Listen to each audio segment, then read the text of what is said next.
In today's video, I'm going to show you 3 different ways you can do storyboarding that will best suit your budget or needs. So stay tuned.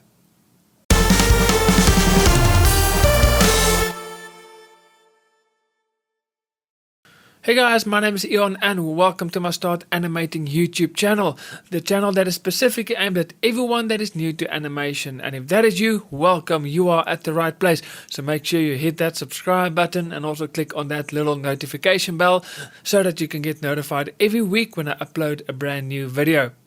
Now, like I've mentioned in the intro of this video, today I'm going to look at 3 different ways that you can do storyboarding. Now, the reason I'm making this video is because not everyone always have the tools or the right tools or the budget to go and invest in drawing tablets, etc.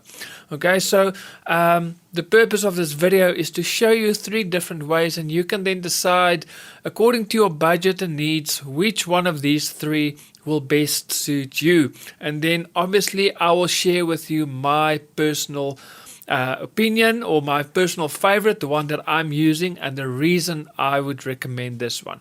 Okay, so the first one is the one I would kind of get out of the way, because this is the least one I would recommend. The one I recommend the least because it will take you a lot longer to create your storyboarding, but this is perfect if you don't have a drawing tablet and you want everything to be digital, because it's easier for you to maybe create your animatic. Okay, so and that is to basically use a platform like Canva. Canva do have storyboard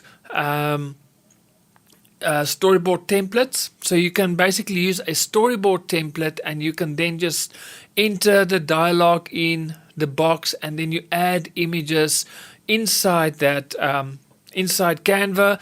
And what you can do is you can maybe just use any characters or dummy characters, or you can maybe pose characters inside your animation software, export it, and then you can import it back into Canva and you can place it inside your storyboard and you can do your storyboard like that. Now, the reason this will take long, obviously you have to go and pose your characters and you need to import and export, and it's very difficult to save that final storyboard image in Canva.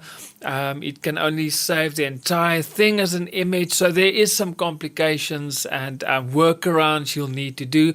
But if you don't have a drawing tablet and you want your storyboard to be digital, because if your storyboard is digital, it is so much easier to create an animatic, then this is the first option. It will cost you nothing, because you can use any images, or you can use your characters. You can pose them inside your animation software, so it won't cost you anything. You don't need to invest in a drawing tablet, etc. So this is a most affordable way to still do your storyboard digitally. Okay, the second one is probably the old school one, and that is if you just use a pen and paper. Now, you can go online and search for storyboard templates and you can just print them out, and then you can draw your storyboard in it and you can write your dialogue, etc. But that is, everything will be on paper. And the downside is, if you want to create your animatic, then you're going to have a problem. You'll probably have to scan it in. And again, how long will it take to scan your storyboard images one by one into your computer, and then you have to crop them to size, etc. So even though, again, with this one you don't have to invest in a storyboard or in a drawing tablet, but you'll have to have a scanner, or you can maybe just use your cell phone and maybe take pictures. That's another way you can do it. That won't cost you anything. You don't have to go and pay somewhere, some shop to scan everything for you, or you don't have to buy a scanner. You can maybe just take your camera, your cell phone, take pictures. So that is another way, and maybe drawing on paper will be a lot cheaper or faster. But again, if you go and download a template, you'll need a printer obviously to print it out. Or you can just draw up your own and use that as an example. So that's the second one, to draw on a piece of paper. That is probably the most simplistic way to do it. And then the final one, and this is my personal favorite, this is the one that I use, and that is to use a drawing tablet with Storyboard software.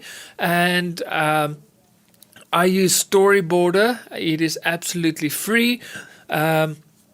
So it is a great software to get started, and the reason why I like this one is you can also add notes. So you can say the camera needs to zoom in, or you can add the actions, what the characters is doing in that image. You can also add your dialogue, and then you can draw your images. It's got its own drawing tool, so you can draw your images. But what I like about it, two things. Okay, the first one is you can save all the images, every storyboard image, as a separate PNG file. And so when you want to create your animatic, you can import all of those images one shot. So with a press of a few, or with a few clicks, you can export all the images, and then with just a drag, you drag everything into your editing software, and there you're ready to create your animatic. So you save so much time. The second reason why I love this is you can actually export your storyboard as a PDF file, and what it does is it will add everything on an A4. You can actually say you want it to be like you want 4x3 frames per page, and it will almost look like a comic book, and then you can print that out. And I love that function, because when I animate, I can then have my storyboard printed right next to me. It is right next to me, and I can animate, and I can use that as my reference when I animate. So I can have it right next to me. I don't have to switch software the whole time from my animation software to Storyboarder to go and reference. So it makes my work so much easier. So guys, those are 3 ways that you can do or create storyboards depending on your needs and the equipment that you have. But like I say, I would highly recommend getting a drawing tablet and use Storyboarder, because it will save you so much time. You don't have to take photos or scan anything. Everything is already digitized. And so next week, make sure to stick around or subscribe to my channel and get notified next week, because next week I will create a video or release a video on how to create a storyboard. Just a quick demonstration how you can create a storyboard inside Storyboarder. So if you're interested, make sure you subscribe and click on that notification bell so that you can get notified every week when I upload a new video. And I will see you guys then next week with another video. So from me, God bless and happy animating.